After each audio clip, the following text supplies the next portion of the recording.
qui vient d'arriver. Ouais. Oh, Bonjour Hélène. bonjour. Bonjour Philippe. Bonjour Jean-Philippe. Alors, pourquoi donner rendez-vous ici? On a la réponse derrière nous. La piste, Le Mans, le Graal de l'automobile, ça c'est la première raison évidemment. La deuxième c'est l'esprit d'équipe. 25 ans qu'on travaille ensemble avec Total. Et ça compte. Et pour Peugeot, 3 victoires splendides, beaucoup de sueur, beaucoup de larmes, beaucoup de boulot, beaucoup de joie.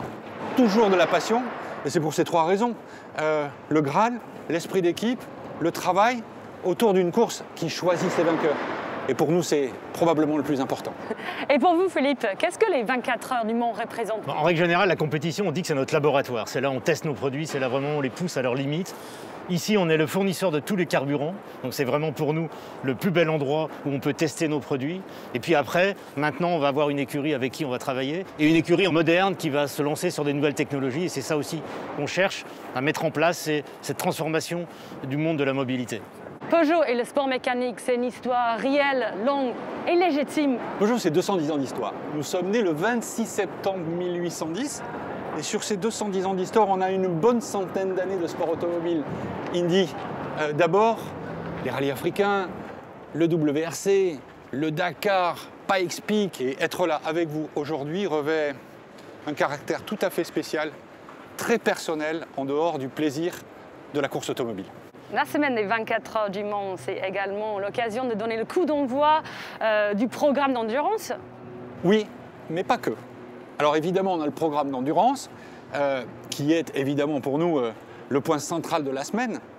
Mais vous noterez qu'il est accompagné par la présentation du premier applicateur d'une ligne complète, 508 Peugeot Sport Engineered, qui soutient complètement l'opération de retour en endurance. C'est-à-dire qu'il ne pouvait pas y avoir de retour en endurance sans une traduction commerciale vie-série avec le plug-in hybride poussé jusqu'à 360 chevaux, 4 roues motrices et des émissions contenues, 46 grammes de CO2.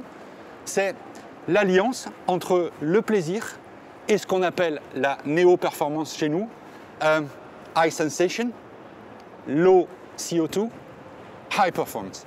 Et donc, pour le retour de l'endurance, quelle catégorie est-ce que vous avez choisi? Hypercar, évidemment. Et puis, parce qu'on peut difficilement prétendre à autre chose, LMH. Donc, on va aller se frotter aux plus sérieux concurrents du plateau. On va essayer de faire de notre mieux. Et je peux vous dire que cette simple décision-là assoit toute la motivation de l'équipe, toute la motivation de l'entreprise, toute la motivation de la marque. On est tous derrière eux. Et on va essayer de donner le meilleur, évidemment, dans ce programme. Alors, est-ce que maintenant, on peut parler de la collaboration entre Peugeot et Total? Cette année, on marque les 25 ans de partenariat entre les deux équipes. C'est une véritable complicité parce que finalement, chacun, le constructeur essaye d'aller au maximum et de trouver et de gagner chacune de ces secondes qui font gagner les courses.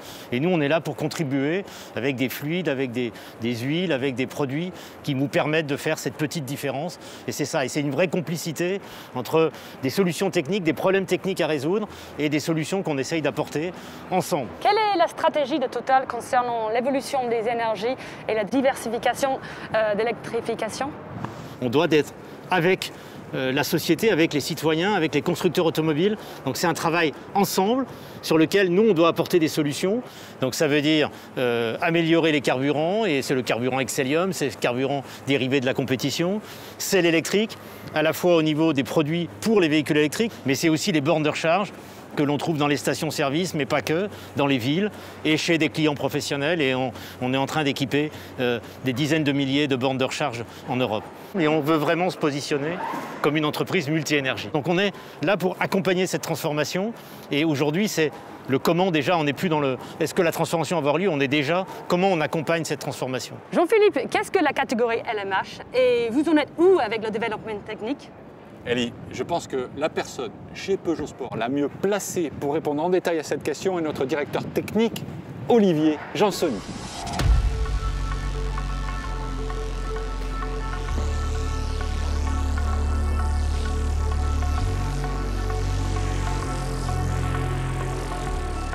Qu'est-ce que Le Mans Hypercar, avec des mots simples pour un novice? Alors Le Mans Hypercar, déjà c'est une catégorie qui est nouvelle, qui va être mise en œuvre à partir de l'année prochaine. et qui permet de faire cohabiter des véhicules de route homologués pour la route, donc des hypercars de route, avec des prototypes. Alors comment fonctionne une hypercar de route, ou plutôt les voitures qui vont correspondre à ce règlement LMH, Le Mans Hypercar? Alors, dans la catégorie qui nous intéresse, qui est donc l'hypercar plutôt prototype, il y a une catégorie qui est hybridée, avec une hybridation sur le train avant, et puis il y a une catégorie sans hybride, qui elle reste des véhicules à propulsion, donc avec un moteur thermique sur le train arrière. Ce règlement permet de nouvelles choses. Qu'est-ce qu'il apporte par rapport à l'ancien règlement? Une particularité de ce règlement, c'est qu'il va donc essayer de contenir la performance en la bridant sur des critères fonctionnels. Donc c'est-à-dire qu'on va donner un niveau de puissance, on va donner un niveau de rendement aérodynamique. On ne va pas pour autant réglementer la forme des voitures. Donc c'est différent de ce qu'on a sur des protos comme ça, où on avait des formes réglementaires à respecter. Là, on a beaucoup plus de liberté. On a la possibilité en réalité d'intégrer dans la conception de la voiture, dans ce qu'on appelle les surfaces de la voiture, des codes esthétiques de la marque. Quelles sont les phases de développement de la voiture entre le début du projet et le jour où elle roule, et concrètement, on en est où aujourd'hui? Alors, il y a une première phase qui consiste à déchiffrer le règlement. C'est un règlement un petit peu nouveau. Il nous a fallu comprendre le contenu, comprendre ce qu'on pouvait en faire, et ensuite commencer une préétude avec une étude d'architecture globale où on choisit l'empattement, donc la largeur de la voiture, la longueur, la position exacte des roues, comment on va positionner le moteur, la boîte de vitesse, la coque, les grands concepts d'architecture de la voiture. On a eu un deuxième jalon important qui était le choix du concept du moteur thermique, et puis le choix d'architecture de la chaîne de traction électrique. Donc comme c'est moins figé aujourd'hui, quel département vont pouvoir travailler avec vous? Alors aujourd'hui, outre les départements de Peugeot Sport, classique, moteur, système et châssis, on travaille également avec le style de la marque Peugeot pour essayer d'intégrer un maximum de code esthétique de la marque dans notre conception.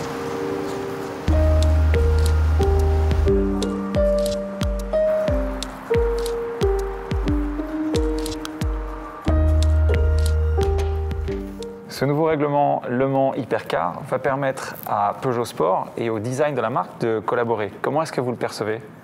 Nous, au design, on le perçoit comme une superbe opportunité pour générer à la fois un objet, bien entendu, de performance, mais qui intègre toute l'ADN de la marque Peugeot. D'accord. Comment est-ce que vous allez faire? Ça a déjà été fait, en fait, la collaboration, même si maintenant c'est un petit peu nouveau. Comment ça se passe? Donc la collaboration pour l'instant démarre. Donc on est au stade de l'étude et du concept. On a échangé sur des concepts réglementaires pour s'assurer qu'on était bien calé sur ce qui est autorisé, ce qui ne l'est pas. Et ensuite, ça se fait par échange de surface, tout simplement. Alors justement, c'est tout le challenge de pouvoir intégrer l'ADN de la marque Peugeot dans ce design, en intégrant des codes qui soient faciles à identifier lors des phases de course, lors aussi des phases de jour et de nuit. Je pense par exemple aux signatures lumineuses. Donc ça, c'est vraiment des éléments qu'on va essayer de cultiver pour les porter sur cette auto. Est-ce que l'aspect hybride de ce règlement et de la voiture est inspirante pour le design? Alors c'est vrai que la notion d'hybridation, de performance électrifiée nous intéresse en tant que designer.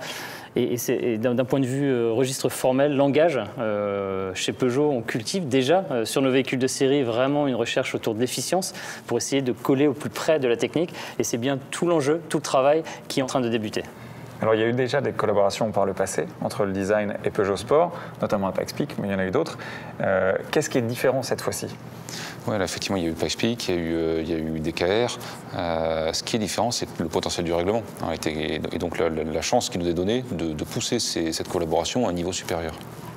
Pousser plus loin, c'est-à-dire jusqu'où, et qu'est-ce que le règlement va permettre? Alors on va le découvrir. Ça pour être complètement transparent, on n'est pas encore au bout de la démarche. Donc on le saura, je pense, à la fin. Mais l'idée, c'est de se dire qu'on sait générer de la performance aérodynamique par des zones de la voiture qui ne sont pas forcément très visibles et donc pas très intrusives sur le style général de la voiture. Donc ça va vous laisser de la liberté à vous de pouvoir faire le dessus de la voiture un petit peu comme vous le souhaitez. Exactement, pour faire à la fois un objet de performance et un objet qui porte les valeurs de la marque Peugeot. Mathias, depuis quelques minutes, en fait, je regarde aussi derrière toi. Est-ce que tu peux nous parler de ces sketchs ou de ces esquisses? Qu'est-ce que c'est exactement? Ces premières esquisses, ce sont les premières intentions, en tout cas venant du design, pour essayer justement de regarder quels sont les éléments forts, en tout cas qu'on aimerait porter sur ce véhicule. Donc c'est ce qu'on appelle un avant-projet. Exactement, là nous sommes vraiment dans la phase de construction du projet, donc dans cette phase d'avant-projet. Et on recherche l'objet le plus identifiable possible, le plus symbolique possible. Et tu vas me dire si je me trompe, peut-être, mais j'ai l'impression de reconnaître quelque chose à l'arrière de la voiture. Il n'y a pas un petit trait de 905 par là? Il y a des objets qui sont légendaires et voilà, on essaie de retrouver en tout cas des codes qui ont construit l'univers sportif de Peugeot, qu'on essaie d'intégrer aussi dans ce véhicule. Donc là, on est passé à la face avant, une face qui est très très agressive déjà. Alors justement, sur cette face avant, l'idée c'est de retrouver ce nouveau logo Peugeot Sport à travers la signature lumineuse et donc à travers ces 3 griffes. Et c'est vraiment ce symbole qu'on aimerait porter sur ce véhicule. La face arrière, pareil, signature lumineuse. Exactement. La recherche, d'un point de vue design, c'est d'essayer de trouver l'objet le plus iconique possible. Et notre signature lumineuse, naturellement, en fait partie. Et je pense aux 3 griffes, qui sont voilà, un code que l'on retrouve déjà sur nos véhicules de production, mais qu'on aimerait en tout cas porter sur ce véhicule. Au-delà des signatures lumineuses, il y a vraiment une recherche de fond sur cette notion d'efficience et comment cette efficience va se traduire en langage formel pour à la fois avoir un véhicule qui soit le plus sculpté possible et encore une fois le plus iconique à travers sa silhouette. Donc pour nous, maintenant, la difficulté va être d'intégrer cette vision-là dans nos formes aérodynamiques, assurer les besoins fonctionnels qu'on a en refroidissement, de frein, de radiateur, ainsi de suite. Le premier objectif, lors de ces premiers traits de crayon, c'est quoi? Alors, le premier objectif, c'est de sublimer la performance vue par Peugeot au travers d'une silhouette qui reste iconique, mais aussi élégante, athlétique, et c'est tout le travail qui est en cours avec les équipes design. Sur ce projet, donc c'est vraiment une toute petite équipe, à la fois de designers, de modeleurs 3D, qui travaillent dessus et qui commencent à dessiner l'objet et à modéliser en 3D ce véhicule. Mathias, est-ce que cette Le Mans Hypercar, elle préfigure du label Peugeot Sport Engineered? J'ai envie de dire que cette Le Mans Hypercar porte toutes les valeurs d'efficience et de performance qui sont naturellement dans les gènes de Peugeot Sport Engineered pour découvrir ce nouveau logo Peugeot Sport au Mans, derrière notre lion emblématique. Jean-Philippe, vous avez une présence forte ici aux 24 heures du Mans cette année. Quel est le message de ces lions? The Lion is back. On ne pouvait pas revenir au Mans sans vous le présenter. Et il va accompagner cette édition 2020 de toute sa puissance, de toute sa beauté. C'est extraordinaire. Et si vous devez résumer cette journée, quelle conclusion? Plaisir d'abord. Plaisir, une stratégie sportive qui rejoint cette néo-performance que l'on est en train de chercher dans notre offre série, portée par le label Peugeot Sport Engineered, qui entoure maintenant la marque. Et puis, je dirais, un challenge qui s'ouvre à nous et un message particulier pour tous ceux qui nous entendent, nous écoutent. Derrière cette opération, on a des clients que je voudrais saluer. On a les équipes du groupe qui sont avec nous, la recherche, le développement, l'industrie, les achats qui sont avec nous. Et on a les collaborateurs de Peugeot Sport. Et ces gens-là, je voudrais leur dire, allez, on est avec vous le Peugeot Sport, on est avec vous l'aventure Peugeot qui nous rappelle notre histoire, on est avec vous l'entreprise et on va se mettre au travail avec humilité mais une très grande détermination, vous nous connaissez. Encore une fois, c'est la course qui choisit ses vainqueurs, mais c'est nous qui sommes capables d'inverser peut-être le cours du jeu. Donc on va s'y mettre et on va s'y mettre ensemble. Voilà.